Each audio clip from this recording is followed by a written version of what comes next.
qu'en fait c'était vraiment, c'était une forteresse et c'était vraiment une place forte, mais c'était une place forte en bois, pas du tout avec...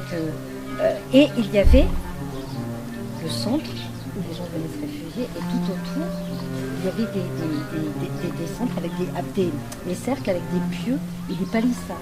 En fait, ce qui pourrait être des murs d'enceinte ou des choses comme ça. On peut deviner les vestiges d'une autre mode. Ah bah alors dans le bois de Berny, appelé Château Brûlé. Il n'en reste pas grand-chose. Mais il paraît que c'est même pas le bon que j'ai vu. Moi j'en ai vu un peu plus au sud. Ah bon? Oui, il reste encore moins de choses. Voilà. L'année prochaine, j'irai voir si c'est du bois brûlé.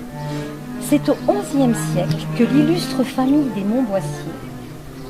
Alors Montboissier, vous connaissez, c'est un petit village qui est... donc, la famille Montboissier, c'est elle qui avait... Ils étaient fameux et illustres parce qu'ils possédaient beaucoup de châteaux sur la région et surtout parce que Madame de Montboissier, la châtelaine, pour le coup, elle avait un nom incroyable. Son petit nom, c'était Ringarde. Ringarde de Montboissier. Dur à porter. C'est un sacré prénom. Non, mais on a oublié, mais c'était un prénom, Ringarde. Alors aujourd'hui, ça ne veut plus dire là. Ça a pris un autre sens. Mais donc, cette bonne Ringarde était la mère de 8 enfants, 8 garçons, dont 7 se sont voués à la vie religieuse au XIe siècle, et dont un est absolument extrêmement connu, puisqu'il s'agit de Pierre le Vénérable, qui était abbé de Cluny. Voilà. Alors, je ne sais pas si ça vous dit quelque chose. Les abbayes clunisiennes, à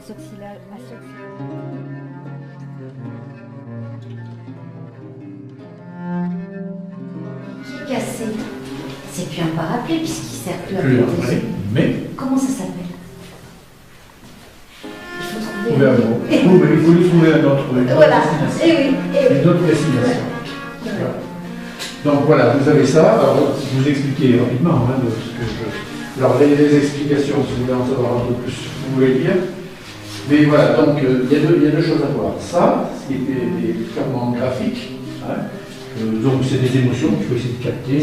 Ce ne sont pas des écritures, ce sont des signes, et ce ne sont même pas des signes, on va dire, qui vont représenter des symboles. Ça se perd un peu, c'est en devenir. L'écriture, elle est en devenir. Donc c'est traité un peu de façon différente.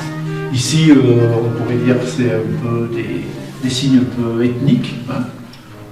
Voilà, donc il faut le sentir comme ça.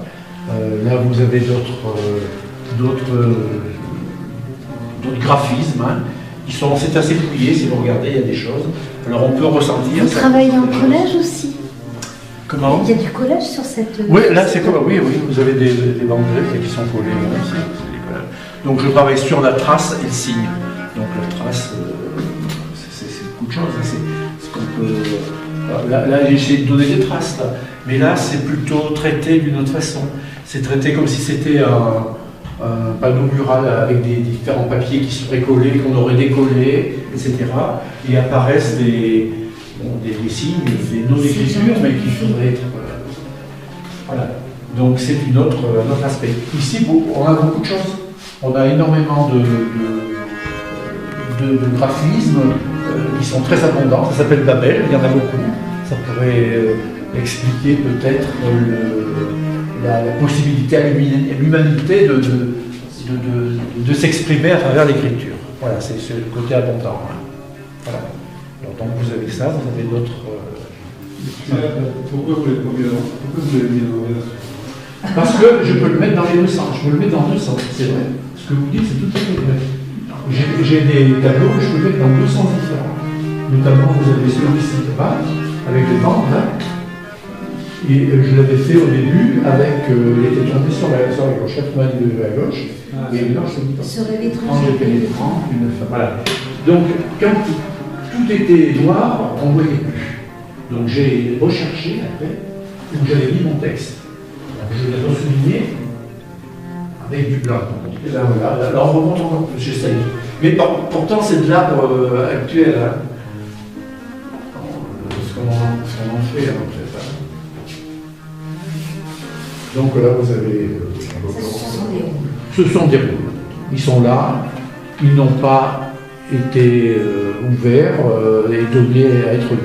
Ils sont là, simplement en attente. Comme on pourrait avoir des textes, il y a des textes qu'on n'a jamais déchiffrés. Hein. Le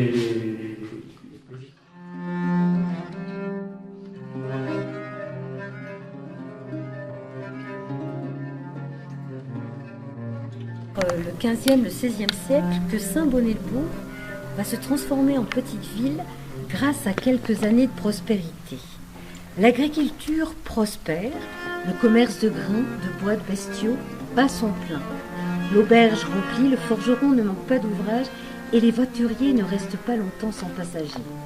L'industrie papetière d'Ambert irrigue toute la région et le travail des textiles à domicile fait son apparition. Saint-Bonnet fabrique particulièrement des étamines, toiles grossières utilisées pour les pavillons des navires, notamment par la marine royale. Grosse consommatrice des sapins et de la mousse du livre à doigt. Le bourg compte de nombreux artisans, fabricants de peignes à chanvre, peigneurs de chanvre, tisserands, dont les matières premières, laine, chanvre et lin, sont fournies par les marchands d'Ambert, qui en fait étaient des espèces d'entrepreneurs, et puis après, eh bien, ils donnaient en sous-traitance aux gens d'ici, en fait, et qui tissaient, qui travaillaient ces matières premières. La place de l'église devient le nouveau cimetière remplaçant celui situé près du donjon. D'ailleurs, ce quartier, on l'appelait le quartier de l'hôpital. Et qui était donc l'ancienne léproserie qui se trouvait de l'autre côté. C'est Sandrine qui a préparé la journée. C'est moi qui... C'est pour vous. Ah, mais c'est pour vous.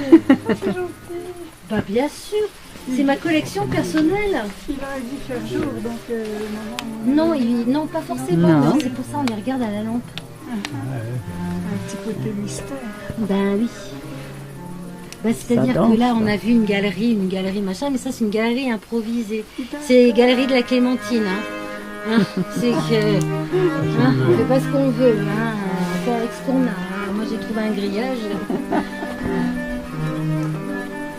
Alors, moi, je les aime beaucoup parce qu'il y a vraiment des scènes qui sont belles, elles sont bien faites. Et je les ai récupérées au Puce. J'ai trouvé ça au Puce à Clermont-Ferrand. Et ça, je me suis dit, c'est... un catalogue de mode. Ouais, c'est ça. Mais c'est ça, c'est un catalogue de mode. Exactement, c'est ça. Mode ses travaux. Enfin, mode ses travaux, ouais, il en prend bien. Les colporteurs qui... Ouais. Voilà, C'est lui qui m'a appris à ne pas avoir peur du noir, de la nuit, de l'ombre. Parce qu'il me disait qu'il avait tué la bête, la grosse bête. Qu'il n'y avait plus de loup. Et que s'il en restait un, de toute façon, il s'en chargerait pour que jamais je n'ai peur. J'ai été élevée avec l'histoire de la bête du Gévaudan. Les bêtes ne connaissent pas de limites, ni de frontières. Et cette bête a aussi sévi en Auvergne du côté de Saint-Flour et de Chaudezaigue, de Massiac et de la chapelle Laurent en Margeride. En cette année 1764, elle s'était attaquée à tellement de pauvres gens, surtout des femmes, que le roi proposait une récompense de 6 000 livres à qui tuerait la bête. Beaucoup de gens de nos compagnes du livre à doigt, qui tiraient trop souvent le diable par la queue, virent là l'opportunité d'améliorer leur sort en essayant de tuer la bête et d'empocher la récompense. Parce que les victimes étaient indemnisées ou gratifiées, ce qui suscita quelques supercheries de la part des paysans peu scrupuleux, qui disaient avoir été attaqués par la bête pour toucher les indemnités. Et pas forcément. Bien des descriptions ont été données à cette bête, dont le mystère aujourd'hui reste entier. Par exemple, celle de l'intendant de monsieur de Balinville. Vous n'ignorez pas, monsieur, qu'il rôde depuis 3 mois un animal étranger qu'on croit être un léopard, de la grandeur d'un veau d'1 an, la tête grosse, le museau pointu, le corps allongé et effilé sur le train de derrière, le poitrail fort ample, Son poil est d'un brun tirant sur le roux, avec une raie de 4 doigts quasi noirs sur le dos. Depuis la tête jusqu'à la queue qui est ramue et longue jusqu'à terre. Le poil du poitrail gris blanc. Des troupes ont été envoyées avec à sa tête Monsieur Duhamel. Il l'a vu. Il l'a pourchassé, mais n'a pas réussi à la tuer. Alors l'évêque en a fait une punition de Dieu, qui attaquait les gens qui s'éloignaient de la foi. On a cru à une hyène, à un énorme loup, à des gens changés en bêtes. Même Henri Pourrat en a donné une version dans son roman « L'histoire fidèle de la bête du Gévaudan » et l'histoire de Jean Chastel. Ça vous dit quelque chose? L'histoire de Jean Chastel, d'Henri Pourrat et d'un père. J'ai perdu mon habit d'humain. Il ne me reste que la certitude d'être vivant. Je suis un vivant polymorphe, m'adaptant aux éléments, sans aucun savoir, mais avec l'intuition de tout. Apprenant dans l'instant de mes perceptions nouvelles, jouissant de sensations inconnues, avec cet étrange sentiment de n'appartenir qu'au grouillant de la vie. Palpitation ininterrompue de l'invisible vivant. J'ai été la bête verticale à 2 pattes, la créature hybride à queue de poisson, me voici suspendue entre ciel et terre, dans ce nouveau corps d'oiseau. Oiseau peut-être, mais quel oiseau? Mélange de plumes et d'écailles aux couleurs bigarrées, avec des embryons de pieds tout ratatinés, de grands yeux bleus, comme si le ciel s'y était incrusté. Un bec qui n'est pas bec, comme une bouche qui n'est pas bouche, et des ailes si lourdes. Comment voler? Suspendues entre ciel et terre, les ailes s'agitent, s'affolent, se débattent. Mais je ne vole pas, je ne bouge pas. Immobile, suspendu, arrêté comme les aiguilles d'une pendule. Le vent se lève et je me laisse porter par le souffle bienfaiteur qui m'entraîne sans que je ne puisse rien maîtriser. Maintenant, tout se tait en moi. Il ne reste que le vent, souffle d'oubli. Rien ne sort de moi, aucune parole, rien, encore muet. Quand vais-je enfin trouver ma voix? Cette voix promise qui me fera comprendre des autres. Quelle est-elle? Où le vent m'emmène-t-il? Je ne voulais rien qu'apporter un pot de miel à la sœur de mon père. Pourquoi ce trou m'a-t-il enlevé? Avalé? Pourquoi est-ce que tout cela m'arrive à moi? Où est-il l'enfant que je fus? Est-il en moi? Est-il parti? Où sont les choses de nos rêves? Est-ce dans les rêves d'autrui? Le père qui vit dans mes rêves meurt-il dès que je me réveille? Où se termine l'arc-en-ciel? Dans mon âme ou à l'horizon? Ne cesser d'attendre fait-il plus souffrir que jamais n'attendre? L'hiver, les feuilles vivent-elles en secret dans les racines? Qu'a appris l'arbre de la terre pour converser avec le ciel? Quand le papillon lit-il donc ce qui vole et crie sur ses ailes? Tont-ils des pensées d'amour dans les volcans qui sont éteints? Ah, sacralisent-ils toutes ces questions? Mais que de questions! Ce que de loin je regarde, est-il ma vie encore à vivre? Toutes ces questions, cette farandole de pourquoi produisait un vacarme assourdissant dans la pauvre tête d'oiseau de Myrtille. C'était comme le bruissement de milliers de feuilles. Et puis, il se mit à entendre tout ce que ses yeux embrassaient. Le ver sous l'écorce, la mouche, la taupe dans sa galerie, la germination des herbes, les mots d'amour et les disputes, les explications et les grandes décisions, les cris, les plaintes, les gémissements, les pleurs, les rires, les frémissements, un froissement de soie, le froufrou des colibris, les mugissements, les halètements, mais rien qui ne pouvait combler son trou, son vide de voix à lui. Rien ne lui apprenait où trouver sa voix. Rien, absolument rien.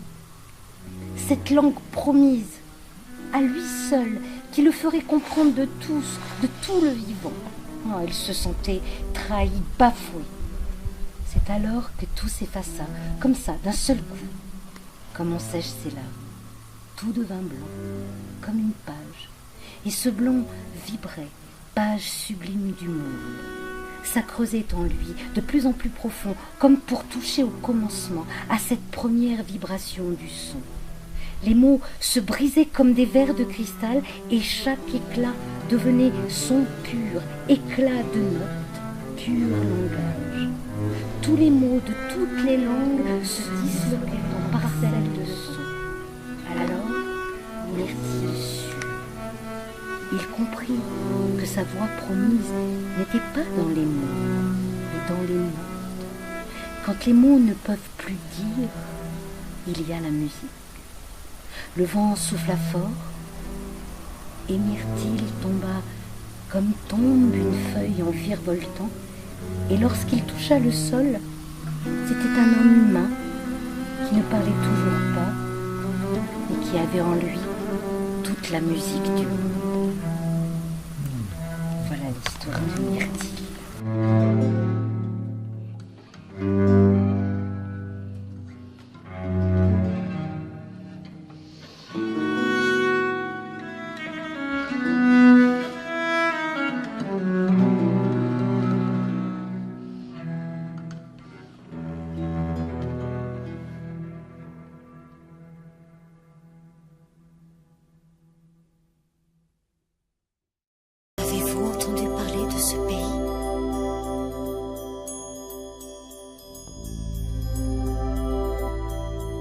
Ce pays cristal,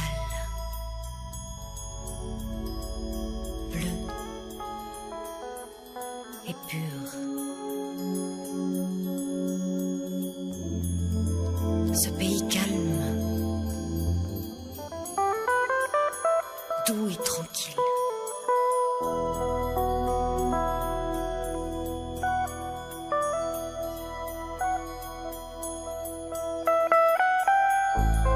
Connaissez-vous ce pays de là-haut?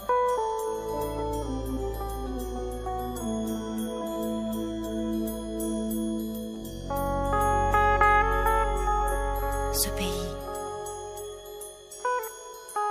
on peut passer sa vie à le rêver.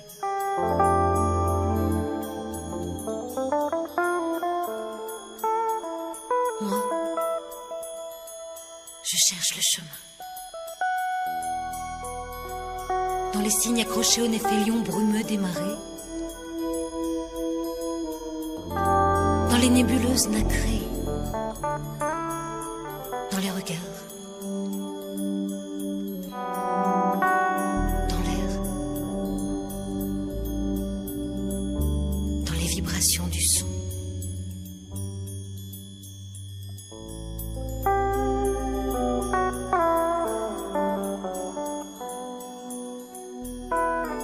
Il me semble que je l'ai touché dans mes rêves.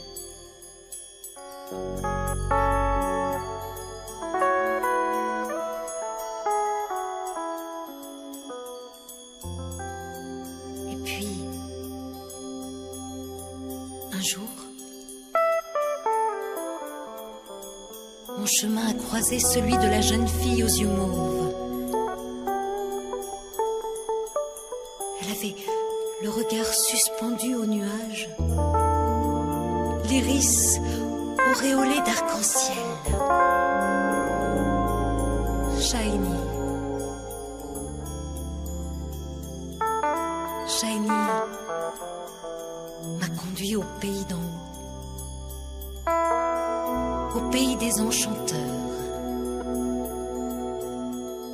Pays où le mal est conquis par l'action conjuguée des 7 lunes.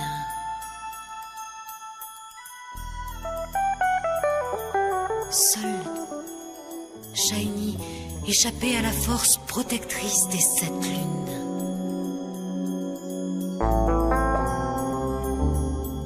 Cette nuit-là, je l'ai vue pour la dernière fois.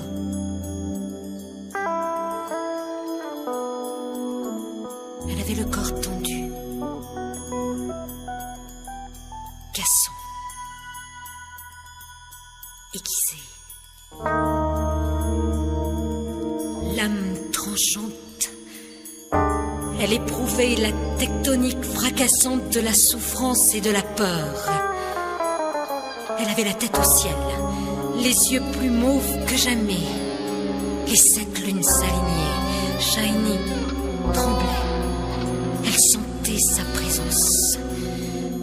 Il arrivait pour lui apprendre sa destinée. Lui, le maître des enchanteurs du pays d'en haut.